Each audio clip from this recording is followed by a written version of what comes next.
Panorama Agropecuario. Conduce Hernán Viera. Toda la actualidad del sudeste bonaerense.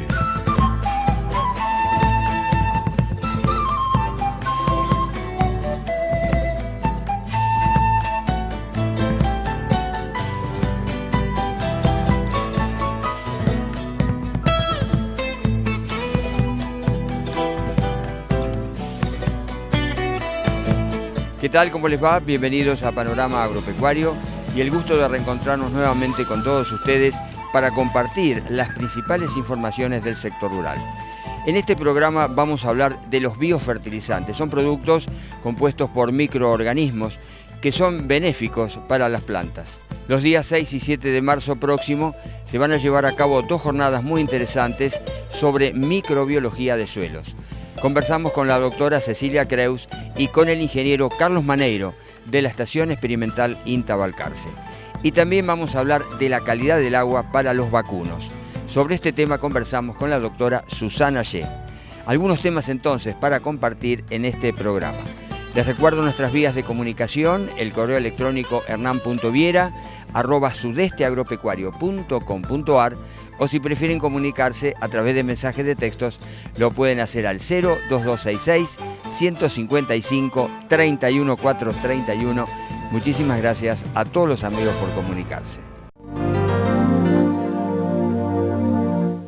Como comentábamos al comienzo del programa y en el marco de la cuarta jornada sobre microbiología de suelos, nos entrevistamos con la doctora Cecilia Creus, docente de la Facultad de Ciencias Agrarias de Balcarce. Estas jornadas estamos organizando, es la cuarta edición, y tratan sobre los microorganismos del suelo, aquellos que son benéficos para la agricultura. Dentro de este tipo de microorganismos tenemos a los que hacen simbiosis con las leguminosas y que son bien conocidos, que han sido estudiados desde hace unas cuantas décadas y que hoy en día se encuentran presentes en los inoculantes para todo tipo de leguminosas, principalmente para soja. Pero un tema importante, principal diría yo, de estas jornadas es abarcar los estudios sobre otro tipo de microorganismos que también son benéficos, que se encuentran en el suelo y que se denominan en forma genérica PGPM, por sus siglas en inglés, microorganismos promotores del crecimiento de las plantas. Y lo difícil de ver en estos microorganismos, y por eso a veces se han encontrado muchos escépticos frente a la aplicación de esta tecnología. Es difícil verlos porque justamente no forman estructuras especializadas tipo nódulos como sí lo hace el rhizobio y las leguminosas. Estos microorganismos hay de diferentes géneros, entre ellos podemos nombrar a las pseudomonas, a Zoospirillum, a hongos formadores de micorrizas y a unos cuantos más que aportan beneficios para los cultivos de formas diferentes. Por ejemplo, tenemos aquellos que aportan nutrientes a través de la fijación biológica de nitrógeno de forma libre. Estarían aportando nitrógeno al suelo, que está disponible luego para el cultivo. Tenemos aquellos que removilizan nutrientes poco móviles, como por ejemplo el fósforo, y además estos microorganismos producen sustancias reguladoras del crecimiento vegetal, símiles hormonas vegetales, y entonces aumentan el desarrollo de la masa radical y por lo tanto favorecen el crecimiento de las plantas y por ende la accesibilidad de las raíces a los sitios de nutrientes y además aumentan el uptake o la absorción de agua.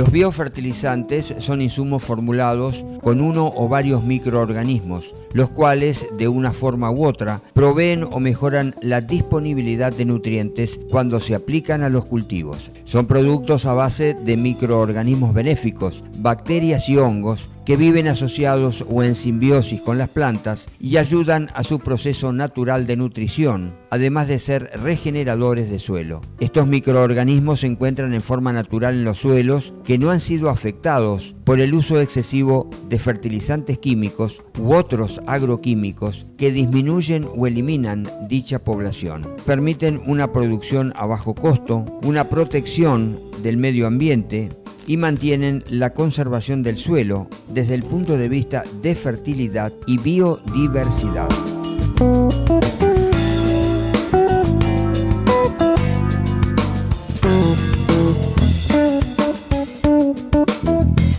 Cecilia, yo he observado y se ha observado en algunas otras jornadas que realizaron algunas empresas privadas que casualmente son productoras, ¿no es cierto?, de este tipo de, digamos, fertilizantes biológicos, y observan en las fotografías, en las transparencias que habían pasado, el crecimiento radicular importante, ¿no es cierto?, en las diferentes especies. ¿Se da también una línea igual de crecimiento en la parte aérea?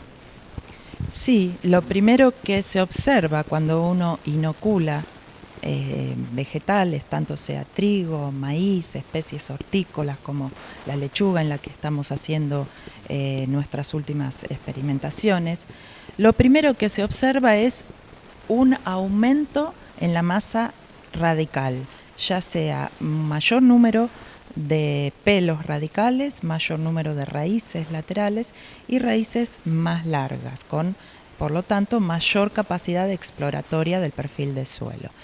Pero si va progresando la estación de cultivo sin inconvenientes, esos aumentos en la masa radical se traducen también a aumentos en la parte aérea, es decir, la planta va notándose más desarrollada en toda su estructura.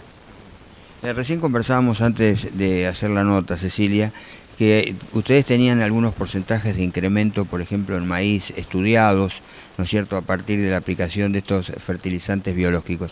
¿Por qué no nos comentás, por favor? Sí, está aceptado con estudios de por lo menos 2 décadas que la inoculación de cereales produce en el 70% de los casos aumentos en el rendimiento que oscilan entre un 5 y en el mejor de los casos un 20% de incremento en el rendimiento por sobre los controles. Es decir, no en todos los casos en que uno inocula va a conseguir un aumento en el rendimiento. Hay factores de manejo, factores climáticos, la cepa que uno utiliza, el germoplasma vegetal que uno está utilizando, que pueden llevar a que no se observen mejoras en el rendimiento, y eso está estipulado estadísticamente en un 25 a 30% de los casos. En el próximo espacio vamos a seguir compartiendo con todos ustedes este interesante tema. Hacemos la primera pausa y ya volvemos.